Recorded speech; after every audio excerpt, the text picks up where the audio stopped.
So that was an Allegro number 10 from Giuliani's Op.50. Follow the lesson for free, pick up a number of tips about slurs and bass muting and things like that. But if you're interested, I do have an edition of all 32 pieces in his Op.50, and there's a link for that in the description. So this piece is very, very clear. There's a moving and active upper line, and then a very simple open string bass, which gets muted. So in this situation, definitely you can practice the voices separately.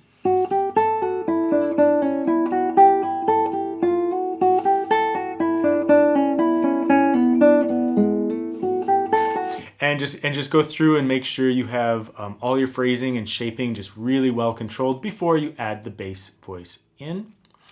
In terms of phrasing, it's fairly symmetrical. We have 4-bar little phrases and larger 8-bar phrases. So I try to just mark the 8-bar phrases with some relaxation. That's one, but it kind of continues to the here.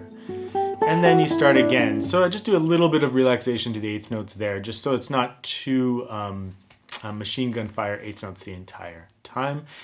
And then later on, it kind of it streams through to the end.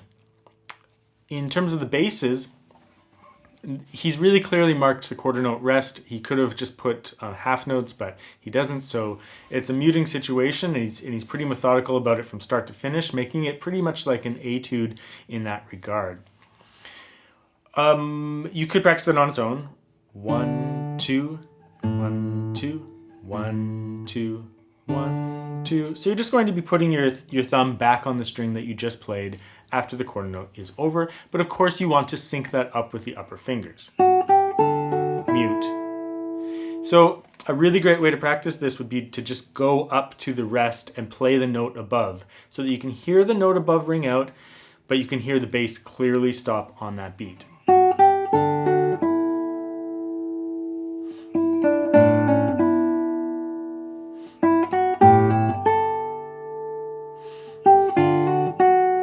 You know, you can practice the piece like that, making sure that you are muting the bass if you haven't done that technique very much. It's a good way to just double check that you're actually doing it.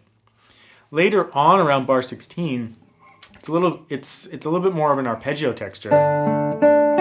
So you might forget to mute the basses, so just remember to do it there. If you wanted to get away from the etude aspect, during those things at bar 16 and 17, 18, and then when they repeat, you could let them ring out to be a contrast.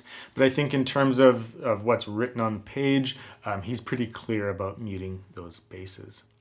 So you're just alternating your fingers on the upper voice, so not too much to talk about in the right hand.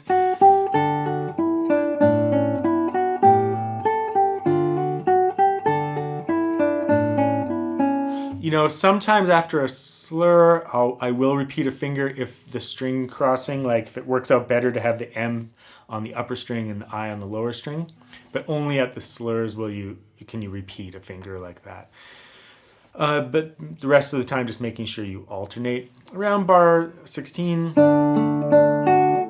I, M, A, M, I, M, I, A, I, M, A. Just regular arpeggios. So you're just kind of looking at the arpeggios, and if they're 3-fingered arpeggios, you pretty much want I, M, A on those strings. And then you're alternating through the additional notes. So I don't think there's too much else to say. Let's just do a quick walkthrough and talk about some of the bar chords in the piece. Go a little bit slower.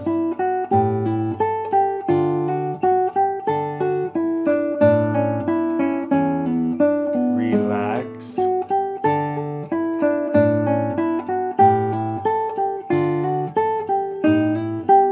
So here in bar 13, play the F sharp with your bar chord. That way you're ready to play the next bar, the next measure.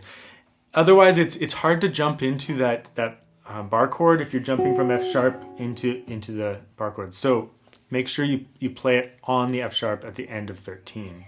So from bar 12 or measure 12, there's the bar.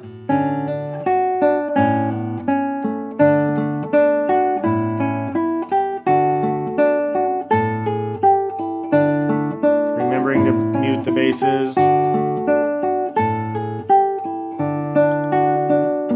Here I don't play the A in bar 25. I actually use my I finger instead of my thumb. You could use your thumb. I usually regulate the thumb to the bass voice. As you know, if you've watched the other videos, even if it's on the second string, I will. But because of this texture, and because of the muted bass, I use the I finger first. Bar chord, and then, but don't forget to mute, rest, sustain. So just a couple of little things to remember, but it's actually a really great, easy exercise in muting because all the bass notes are open, and a very nice running line, so it's kind of good legato practice as well.